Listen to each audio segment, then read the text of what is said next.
Hello everyone.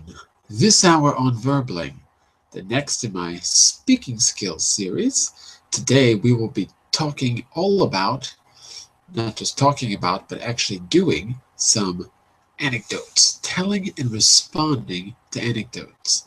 So you'll read a short text about an amazing true story, learn how to tell an anecdote about the past, and at the same time we're going to focus on getting a bit of practice with gerunds and infinitives, things that you can use to make your anecdote sound even better. So we'll be doing all of that and more coming up in just a moment. And I'm going to open the presentation, share it with you. But while we're doing that, let me give you a quick introduction as well. So I'm Jon-Eric, your Verbling teacher for this hour. I'm an American teacher from New York, coming at you today from Lisbon, Portugal, to bring you this class.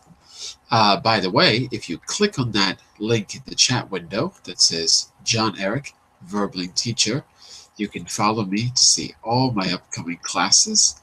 You can also book a private tutoring session with me where I will custom tailor your lessons to your particular learning needs. And all I ask is that you just send me a message first so I can make sure that I find time for you in my schedule. Unfortunately, I'm a little bit booked right now. All right, so send me a message first and I'll definitely set you up. That's a little bit about me. So when the clock runs out, if you haven't reserved a ticket, just click the join button, come on in. In the meantime, let's take a look at the material. I'm going to put it there for you. And if you don't have it open, you can click on this link and you can download it to your computer or open it in your browser in case you have trouble reading the text, because I'm going to put it on the screen. Okay? So, whenever you're ready, we will get started. What else can I tell you while we're waiting? We're actually going to be reading more than one case of what we call lost and found. So we'll talk about that in a minute. Let's say hello to Rebecca. Hello, Rebecca. How are you? Hello. I'm fine, thank you. Good morning. How are you? You're the first one in, Rebecca. You're the first. Yeah. Today I had time to stay here before. Yeah. There will be others, but you are the first. Good. Have you ever lost something important and found it later? Or have you ever lost something important and not found it later? Well, I can't remember now if I've lost something important. No, if I lost something, it wouldn't be important. Otherwise, I could remember it. Maybe not. When you came back from Morocco, did you come back with everything that you left with? Yeah, now I'm very care of that, you know, because I know myself and I always have at least 5 looks before leaving the room. Oh, so something must have happened in the past. Maybe, right? you know, yeah. So I am very care of that. Maybe in the past and I can't remember now. Yeah, but it's in my mind, in my deep mind. Not I'm very care, but I'm very careful about. Careful about. Yes, careful. Yes, thank you. Careful. Let's say hello to Mr. Sasha. Hello, Mr. Sasha. How are you? Hello, teacher. I'm fine, thank you. How are you? I could not be better. Now, Sasha, I always see you floating around on Verbling, but I haven't seen you in my class for a very long time. I remember because of your hat. I'll never forget the hat. It's not mine. It's not your hat?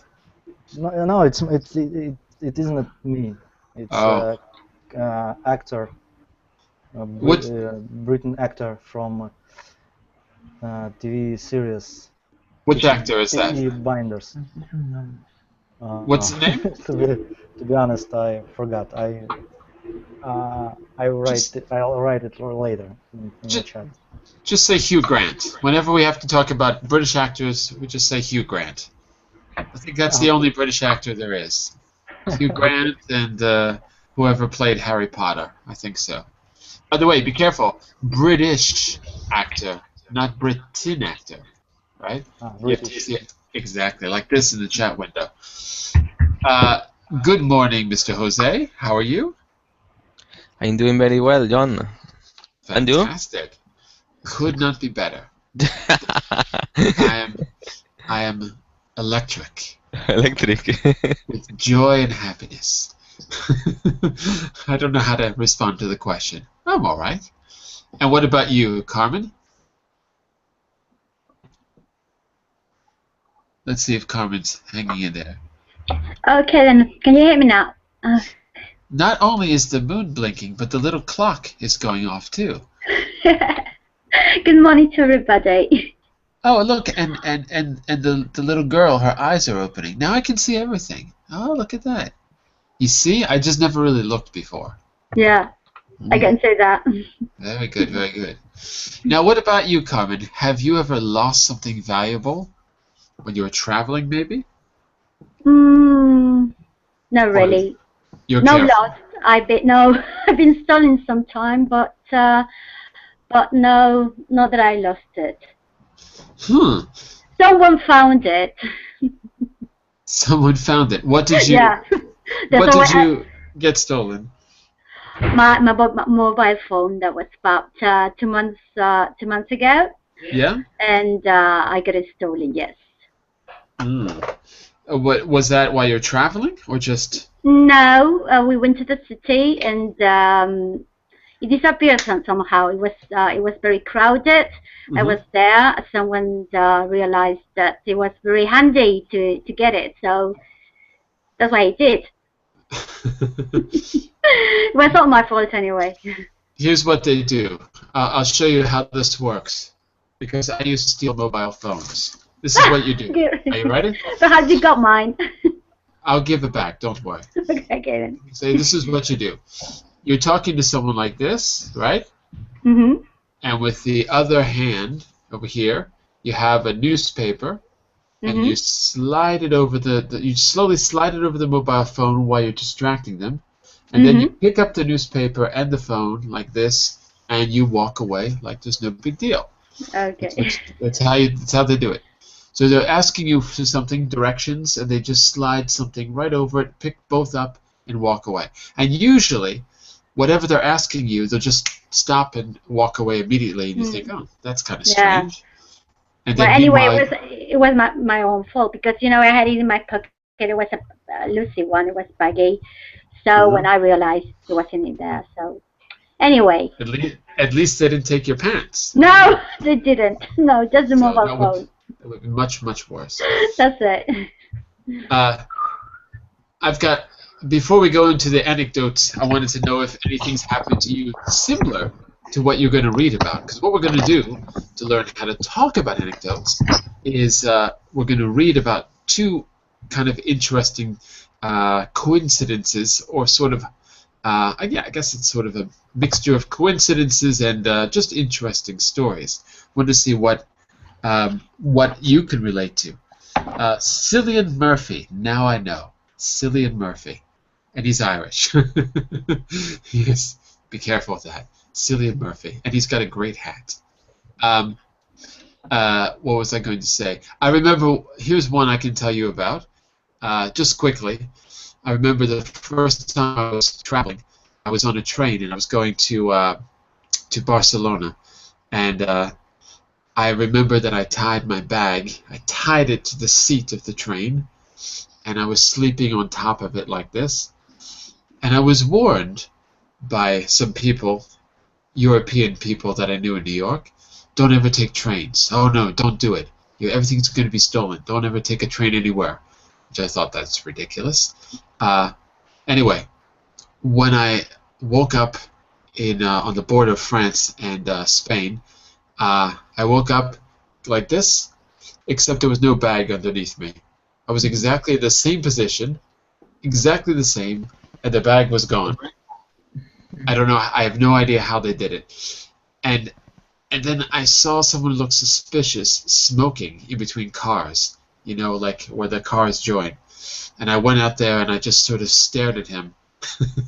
He probably had nothing to do with it. I just kept staring at this guy.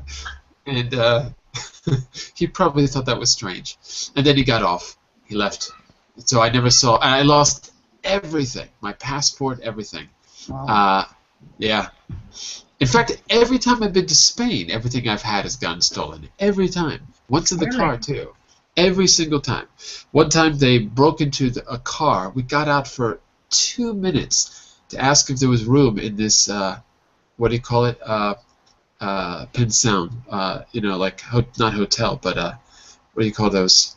Little places where you stay overnight. How do you say pensão in English?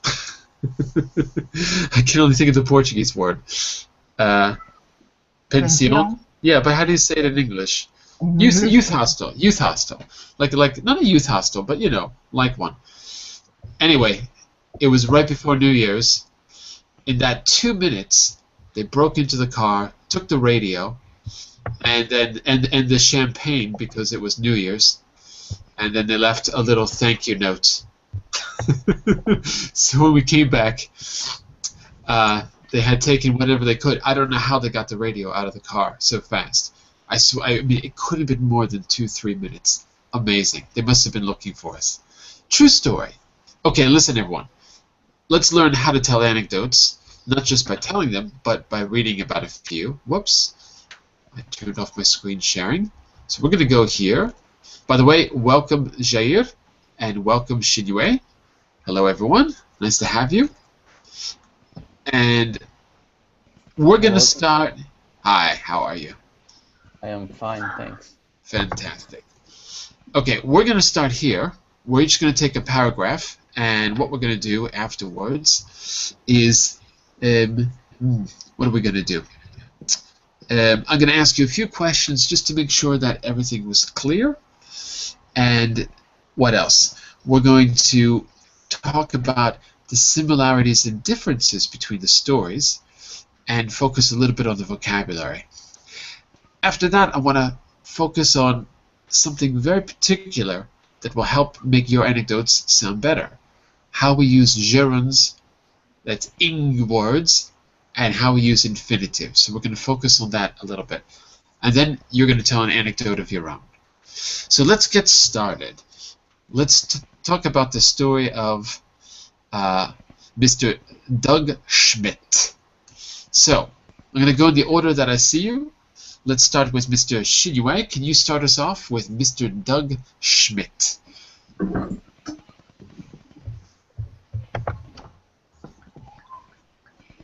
Are you there, Mr. Shinyue?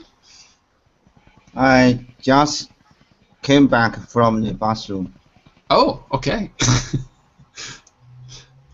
Are you ready? Are you ready to do some reading? I'm ready. I'm ready for reading. Excellent, excellent. I don't laugh at me. It's No, real. no. We're laughing with you. Let's get started. Let's get started. Go for it. When Doug Schmidt left his wallet at a petrol station in 1967, he didn't expect to see it again. Mr. Schmidt had stopped to buy petrol in Logan, Utah. In those days, he was a student at Utah State University. He forgot to pick up his wallet.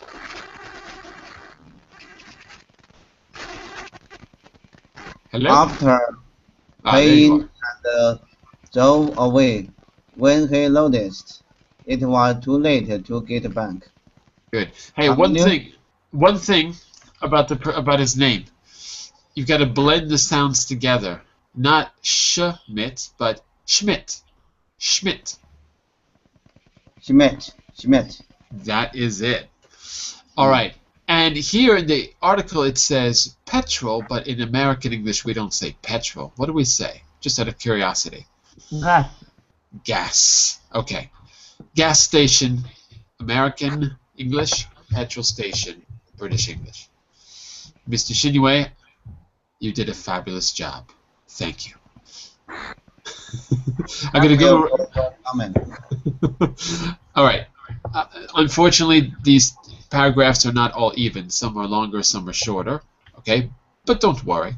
You'll have a chance to do a little bit of speaking too, so everyone will get equal time in the end. Mr. Sasha, take the big one in the middle. 39 years. The owner of the petrol station put the wallet in a drawer and hoped that Mr. Schmidt would return to collect it. 39 years later, the petrol station owner died and his wife decided to clear out his office. She found the wallet, which contained $5 in cash, some old stamps and dry cleaning ticket, Mr. Schmidt's university ID card and some photos of his high school girlfriends. She asked her son-in-law, Ted Newman, to find the owner of the wallet. Mr. Newman looked on the internet and discovered that Mr. Schmidt runs an antiques business in Lake Ariel, Pennsylvania. He contacted Mr. Schmidt and sent him the wallet. You know, after 39 years, right? Yeah. One thing. In Russian, it's Mr. Newman, but in English, it's Mr. Nieman, because the Y is an I. Mr. It's either, Yes, it's 'cause not yeah. it's not new, Yes. like new store, new. So the Y is the same as an I in English. Nieman, probably Nieman, I guess. Yeah, Okay. I was just in a hurry too much. And also one other word. He contacted on the first syllable. He contacted. Contacted. Right. Not contact on the second, but the first. He contacted Mr. Schmidt and sent him the wallet. Okay, very good, very good. Let's go to Rebecca. A full head of Teacher, hair. I have a question. Go for it. How do you pronounce this word? It's a state of the USA. Pennsylvania. The place where I was born. Pennsylvania. Pennsylvania. Pennsylvania. Vein. Pennsylvania. Oh. Yep, that's it. So it looks like van, but it's not pronounced the way it's written. It's vein. Pennsylvania. The capital of which is? Who knows the capital of Pennsylvania? You win a cookie if you know the capital. In New Jersey. No. What's the big city in Pennsylvania? There's two big cities in Pennsylvania. Quick trivia question. Name one major city in Pennsylvania. Who knows it? Who knows it? I don't know. And the answer is... Give us a clue. Yes! Jair, you win the cookie. Philadelphia Okay, is the big city. And the capital is not Philadelphia, though. Okay, I have been there once. Oh, I'm terribly sorry to hear that. That's where I was born. I wouldn't wish that on anybody. No, I'm just kidding. It's a very nice city. It's gotten much better since I left. Rebecca. Yeah. Full head of hair. A full head of hair. Miss Smith was very surprised to get the wallet back and praised the good, honest people of Utah. He said it was strange to receive a little piece of his own history and nice to see the photo on his ID card. I had a full head of hair back then, he said. Actually, you can see the picture at the very top. Yeah. He had a full head of hair. Not the best haircut, but he had a full head of hair, at least. Mr. Jose, the ending of our story, ending of story 1, dry cleaning. We've got another one. Okay. Dry cleaning. Mr. Smith's wife. Mr. Schmidt's wife, Vicky, decided to contact the local TV station with the story. She said, "It's wonderful that people are kind enough to do this for a complete stranger." She added, "It's great to see." She added, "It's great to see how Don looked when he was at college." Mr. Smith says he must remember to collect his dry cleaning next time he's in Utah. Utah. That's a U. He's in Utah. That's it. All right. So what do you think about that? 39 years later, and they find the guy, and there was probably no Facebook at the time. Either. I don't know. He didn't remember that he lost his wallet. I think. Now it's bad. Actually, did he even pay for the gas? The owner of the petrol station put the wallet in. Wait. He was a student. He forgot to pick up his wallet. Oh, okay, so he paid and he left his wallet at the cash register and drove off. And didn't he miss his license and stuff? I mean, did he wonder where it went? I don't know. I find this a little bit strange. Okay. It's very strange because when I lost my wallet, and then I'll try to remember where I have lost my wallet. Yeah, maybe, I don't know, because that looks like his ID card. So maybe it was his permanent ID card. Of course, it doesn't say, he stopped to buy petrol. Because I was going to say, if it was his license, come on, how could he forget that? Yeah. Something suspicious. Maybe he was trying to change his identity. I don't know. Yeah. Suspicious. Well, we've got one more short story. These documents are necessary. Kind of. We've got one more short story of Lost and Found. Mr. Jair. Let's find out what happens to Mr. Ray. I think it's Hellwagon. I think that's how you say it. Okay. When Ray Hellwagon lost his wallet in France during the World War II, he didn't expect to see it again.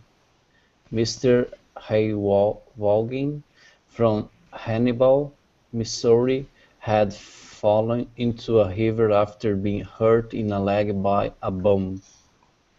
While he was waiting for the medics to come, he remembers taking out his wallet to look at the photos.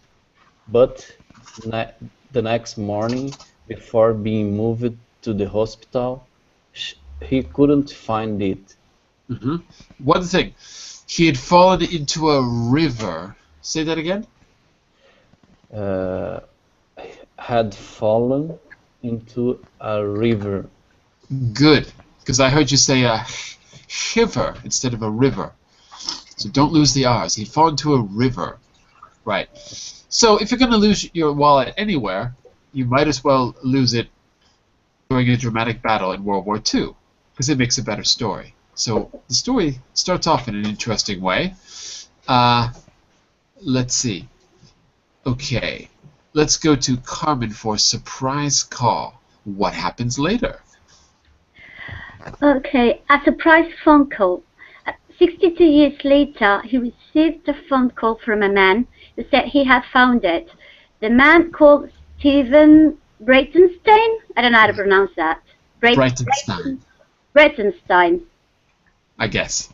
I think it's a Jewish surname. No? No idea. From Illinois. Said his father had died recently and he had found the wallet among his things. Mr. Breitenstein's dad had been in France during the war and had found the wallet and brought it home, hoping to find the owner.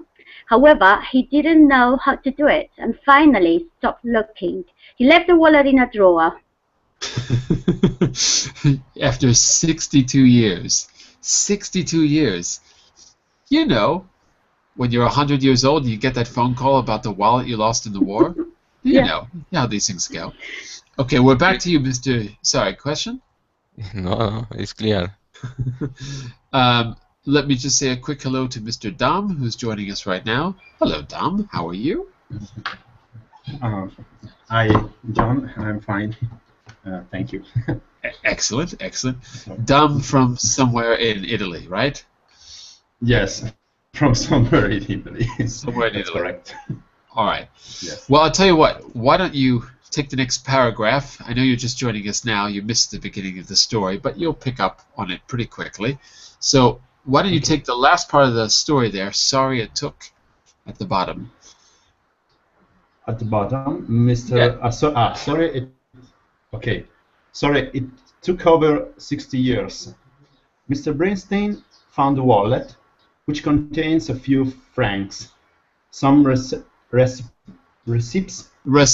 some photos. Silent P. Receipts. Receipts, some photos, and Mr. Hairwagon's social security card.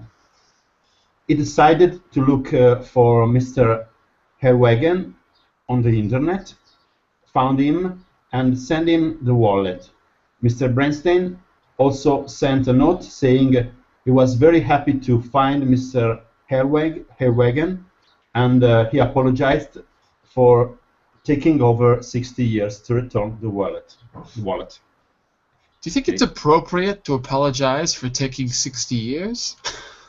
It's a little bit strange. It's very uncommon. I wonder if apologies are in order. Okay, Mr. Shinue, the very last paragraph for us at the top of the page.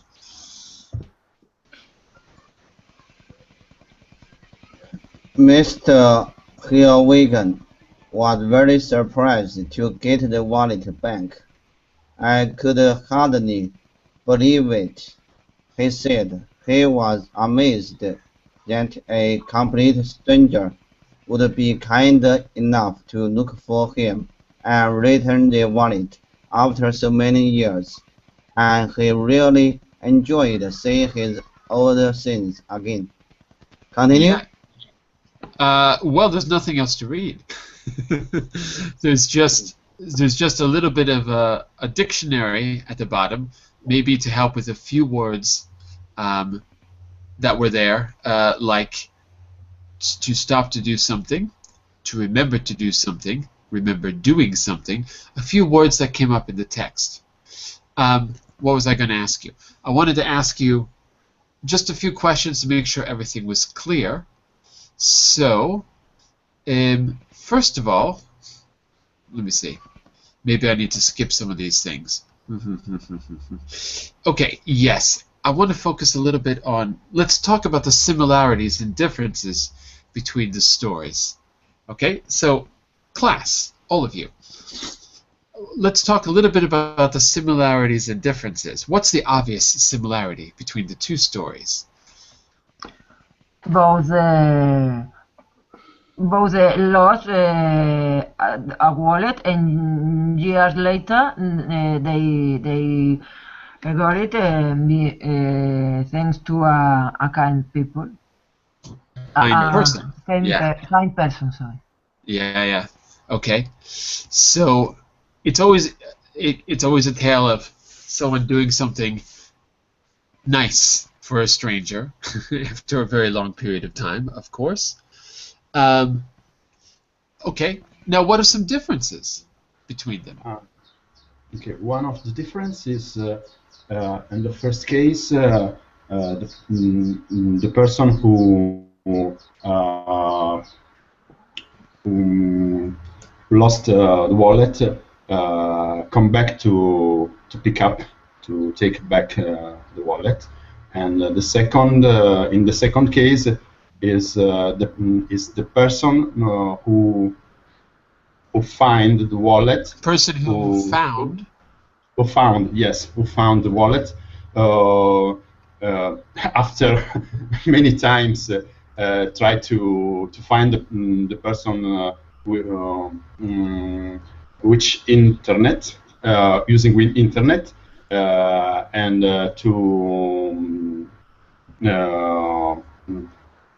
to come back to try to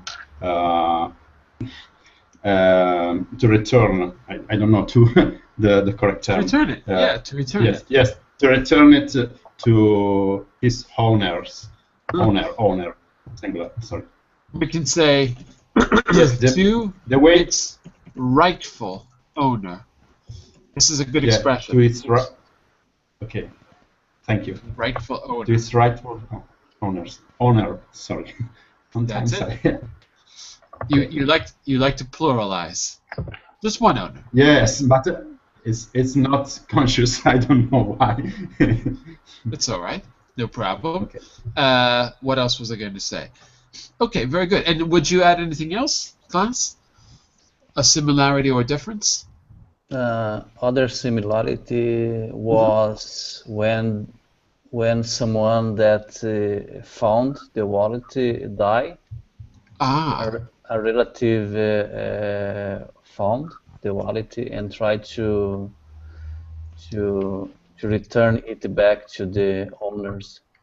Yeah. Okay, so in both cases, someone had to die before the thing was, found again. 40 years in one case and 60 years in the other. Okay, very good, very good. Do these stories give you hope for humanity? Random acts of kindness? Do you feel a little bit better about the human race now? I do. No. Yeah, a specific case, the majority are not in this way. Oh, is that why these stories are surprising, Rebecca? Because we're not expecting. Yes, of course, We expect people just to take the francs after 60 years and put them in our pockets and spend them. Like it's a very weird case, Most people don't do it. Now, what do you think about these as anecdotes? What makes them interesting as anecdotes? By the way, this is to all of you. The time, because it is a curiosity. In both stories, they lost the wallet a long time away.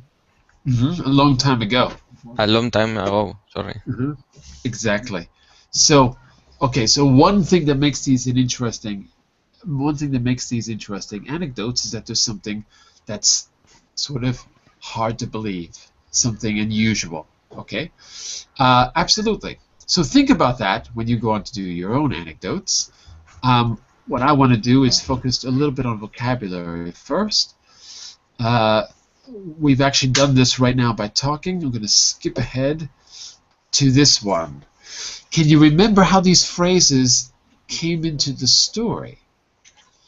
Okay, so for example, you'll see expected to see on the right side.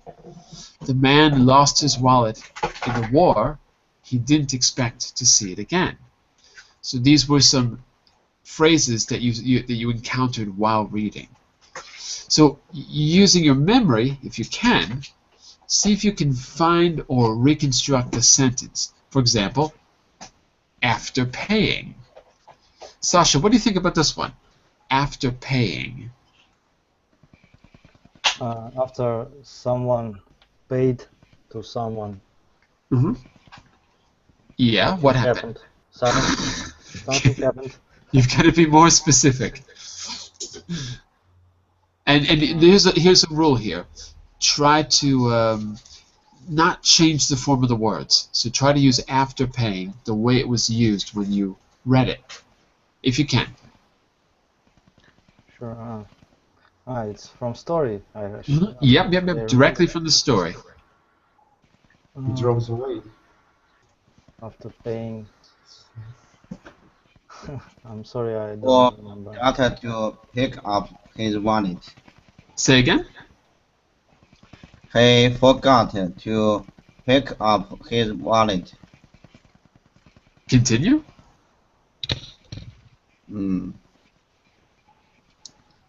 Continue. I don't really. Well, he forgot to pick up his wallet after paying. And drove away. Maybe there's one more thing we could add. After paying for... After paying for the money. After paying for the money? No. After paying for... What did he put in his car? After paying for... It's clear. After paying and drove away. Oh, okay. Okay, if you want to construct the sentence like that. Yeah. Or after paying for gas. Yeah, okay. Or after paying for petrol. Right. Okay. You don't have to remember the sentence word for word. Okay, but something like that. The only stipulation here is try not to change the form of the expression. Okay, good. So he forgot, he left his wallet after paying and drove away, or he, after paying for the gas or for the petrol, he left his wallet at the station, something like that. Okay, very good, very good. What about this one? Let's see, Mr.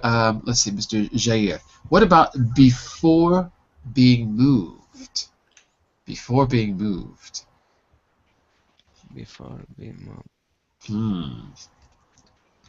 Do you remember more or less which story that came from? Is the second story. Mm-hmm. Okay, let me see here. Before, okay, the guy lost his wallet before he was moved to other place, right? Well then, before being moved with his leg. No, before maybe because he was moved to the hospital. That's why. He couldn't find his wallet before being moved to hospital. Yeah. okay, there you go. Now, so before being moved, Before being moved to hospital. Moved into hospital. exactly. This is the passive voice, and it's a special form of the passive voice because you have the gerund there before being moved. So that means it's not clear who moved him, or it's not necessary to say it. But we know that he didn't move himself. Why did he not move himself? He was injured. He was injured. Exactly. So start to notice the use of the gerund and the use of the infinitive, because that's the next thing we're going to focus on. What about expect to see? What do you think, Carmen? Expect to see. Oh, we did that. Sorry, no, we did that one. Sorry. Next, kind enough to look. Sorry, kind enough to look. I don't know that one. Is it from the very first story or the second one? I have no idea. Neither do I. Help her out, class. Kind enough to look. Let's see who remembers. Both he never expect to see it again about the wallet. But You which never one? Which story? The second one. The second one? Okay. Kind enough sounds like it's a description of somebody. Kind enough. It's in the first story. Yes. No, it's the second one. I found it. I found it. She said, it's wonderful that people are kind enough to do this for a complete stranger. No, he was amazed that a complete stranger would be kind enough to look for him. To look for him. Oh, okay. I returned the wallet. Okay, kind enough to look, and in the first story, kind enough to do. The important thing is you've got a infinitive. And which words are the infinitive here, Carmen? Kind enough to look. To look is the infinitive. So notice this pattern. After paying, gerund. Before being moved, gerund. Expect to see, infinitive. Kind enough to look, infinitive. Are you starting to see the pattern? I hope so. I hope so. Mr. Dom, what do you think about remembers taking out? This might be difficult because you weren't in the class, but see if you can get it. Okay. Remembers taking out. Who remembers what? Remembers taking out.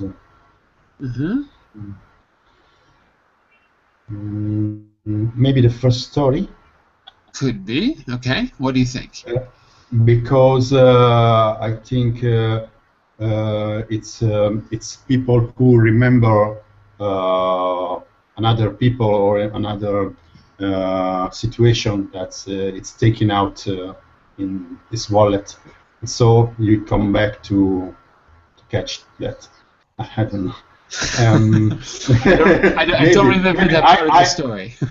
Yes, I don't because I know in general that in the first story, the people has to come back to try to find his wallet to take back his wallet to get it back. To get it back. To get it back. Yes, it's correct. To get it back, and so you're talking about the first or second story? The sentence, expect to see the man who's lost his wallet. No, not expect to see. Remembers taking out. I'll give you a hint. Yeah. This is from story number 2. This is from story number 2. This is from. Okay. No, okay, I'm completely wrong. So help him out, class. Help him out. Who remembers taking out what? Okay. Does anyone? Yeah, the soldier remembers that he got the wallet and tried to look at the pictures before passing out. No, something like that. I didn't catch the last part. Carmen, repeat. He remembers that he just looked at some photos that were inside the wallet before passing out and taken into hospital. And he remembers that. He remembers, but taking out what? The wallet. Because there was some fish inside. Yeah. That's it. That's it. Wallet. That's right. He remembers taking out his wallet. Yes. To look at the photos. Yes. That's it. All right. I think you get the idea here. The goal here is just to start to see a pattern. Can you see the pattern already about gerunds and infinitives? If you're not sure, let's make it explicit. Not sure? Let's go on to here. Find these words in Lost and Found and write them in the box. So you've got a gerund after. Well, wait. Let's start with the beginning here. Find these words in the text. Decide, enjoy, expect, forget, and hope. Okay. So, can you find one example of one or two of these words? Lost and Found is the name of the text, by the way. I don't know if I have the title there, but that's the title of the 2 stories.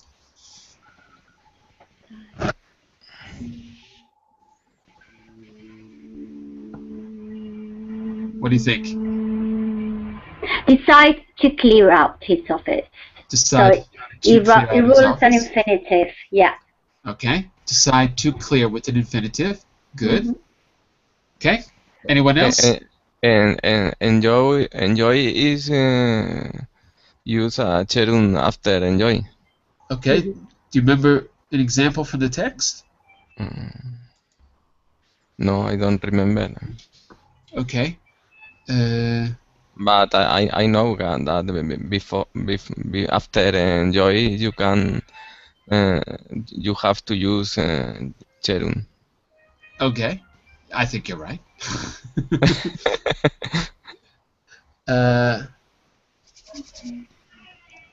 Okay, you found it. And he really enjoyed seeing his old things again. Enjoyed seeing with a gerund. Enjoy seeing. Okay. Which story? First one, second. Second one. It's in the end of it. When it says the kindness of strangers. It's a very, very, very bottom. It's the end of it, second one. Oh, I got it. Thank you, young lady. You're welcome. It's here? It's on this one or the page before? No, that one. Above the picture. Enjoyed seeing. Ah, yeah. Okay, he enjoyed seeing his old things again. Good. Okay, I think you've got the idea. So let's go into the exercise. Use a gerund after mind, fancy. By the way, what does fancy mean? Do something, Someone. something. Say again, Rebecca? It's something you are, you like, you know, in that moment. Yes, something you like. Something you are, another word might be, what's a synonym here for fancy? This is a particularly British term. Americans don't say fancy very often. Passionate. That's what Lisa will say. Interested in. Interested in, for sure. Desire. Passionate is maybe too much, but interested in, yeah. And there's a synonym that you often hear in British English for fancy. I am blank on. I'm keen on it on him. Keen on. Yeah. Right. Mhm. I fancy it. I'm keen on it. We don't use that in American English very much. Okay, so you found some examples. Now let's put them in the box. Jose, you already said that enjoy goes with the other words in the gerund box, Yes. right? You said enjoy seeing. And Carmen, you already said decide goes in the Infinitive. to infinitive box, like Mhm. want to, decide to. Good. And what about expect? Infinitive. Back. too. Infinitive see. box. Infinitive. Yes. Good. What about forget? Forget to. Infinitive. Forget to. Don't forget to. No, forget gerund. No, Why? infinitive. Why, Jose? Give us an example. If it's a gerund, give us an example. Forget thinking. You got to give me more of a context. Okay. Forget studying or You could say that. Forget studying. It's not worth it. But on the other hand, you could say don't forget to study. don't forget studying. So it could go in either, actually. Both are correct. Yeah. You could Okay. in both of those would work. What about hope? Infinitive. Infinitive. Gerund. Let's give an example then. As the infinitive, what? I hope to. I hope to. I hope to see you again. I hope to see you again. And as a gerund, what would it be? I hope seeing you again. No.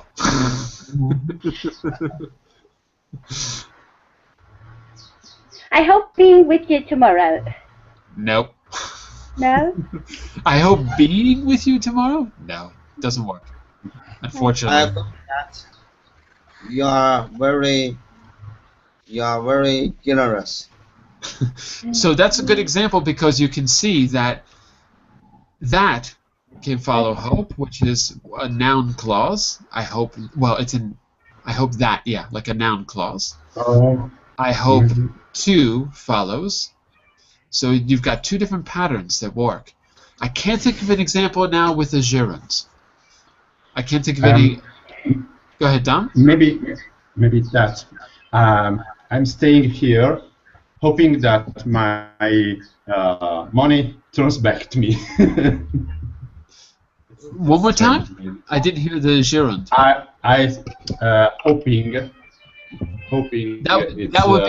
That would be different. That's not a gerund. That's a present continuous. I'm hoping. It's present continuous. Yes, it's correct. Yes. Yeah. So that's different. A gerund is really a noun. Person, place, thing, or idea. A gerund is the name of an action. So it doesn't really count as a verb anymore. That's why it can follow a preposition like after. After hoping and wishing, I thought my dreams would come true. So following an adverb or preposition, like any noun can. By the way, there was a question out there from Cecile about stop buying and stopped to buy. Stopped buying in the past and stopped to buy. I'm just curious, can anyone can anyone explain the difference between those two?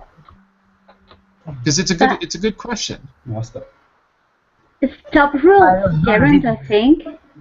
Sorry, Dom. Let me just mute you because I'm hearing conversation on your side. Go ahead, Carmen. Sorry, go ahead. No, I think smoke is always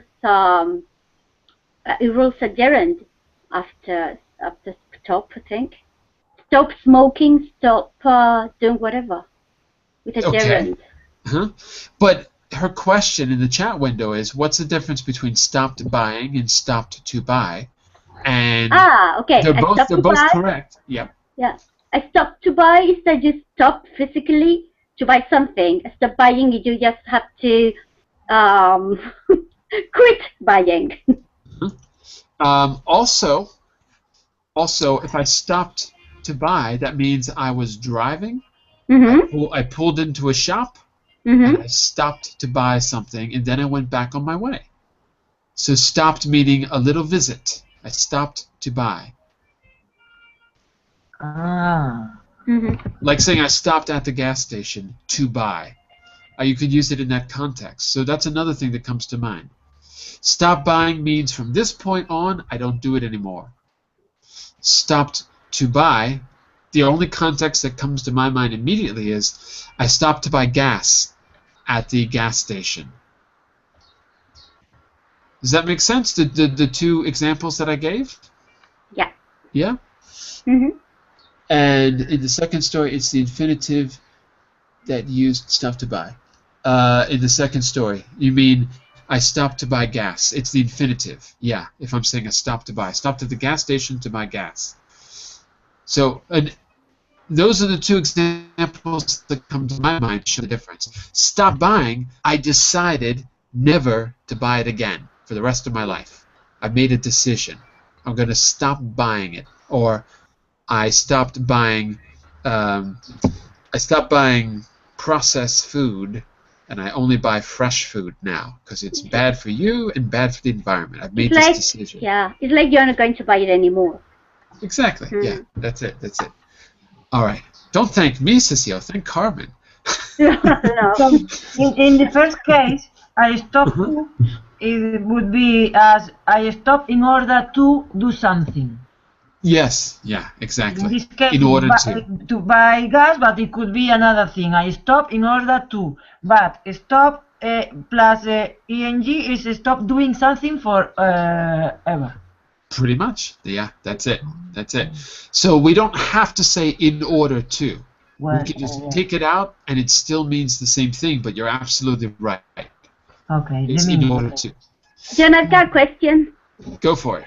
When you say quit, I mean, it implies only smoking, and for instance, you said I just stopped eating processed food. Can you say I quit eating processed food, or just for smoking? Or I quit processed food without eating. I quit. Okay, not only for smoking, for whatever you want to use it for. Yeah. I stopped. Okay. I quit. But we use it with smoking because it usually implies either a habit.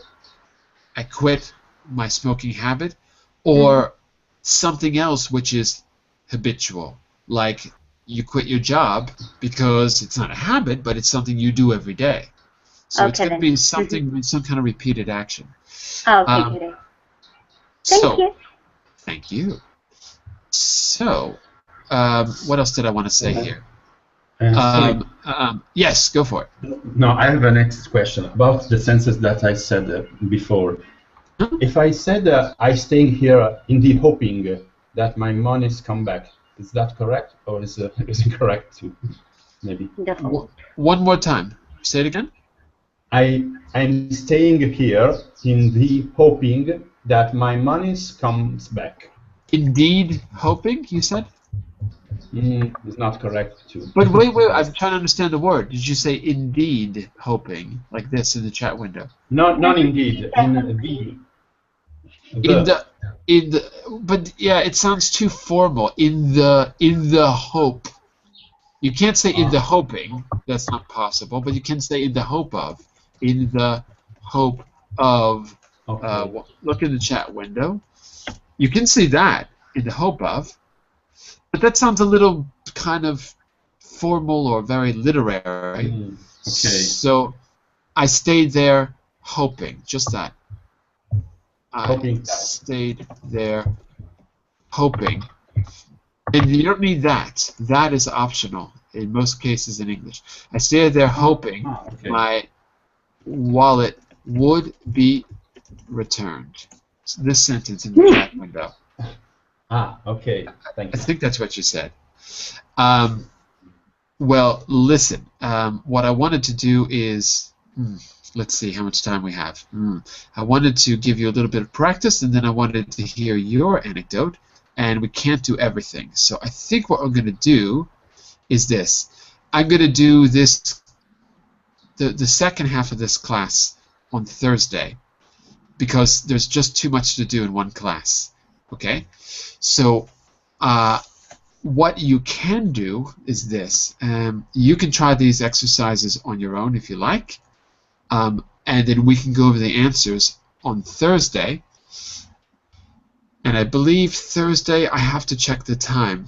I believe it's the same hour on Thursday, but the class has a different name. It's going to be called, it's a grammar. No, it's the second hour, so it's 11 GMT on Thursday, because this gerund and infinitive is a big topic.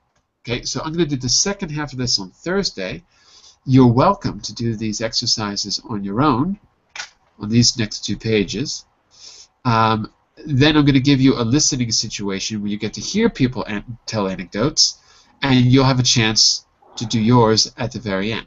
So I want to focus a little bit more on gerunds on Thursday and give you more time with it.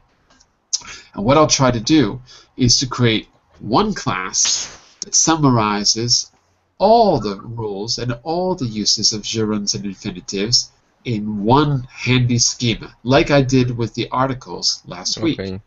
That I don't know if I'll be able to do it because there's a lot of exceptions, but I'm going to try to put something together for you. Okay? Okay. In the meantime, if you want to do those exercises, you can do them, and we'll have to correct them in class, though, because I don't think I have the answers to those, so we can correct them together. Deal? Deal. Deal. By the way, grammar in use. Which essential grammar in use? Is that right, Sasha? Yes, it's a blue. There is a red one and there is a blue. Find the search for blue.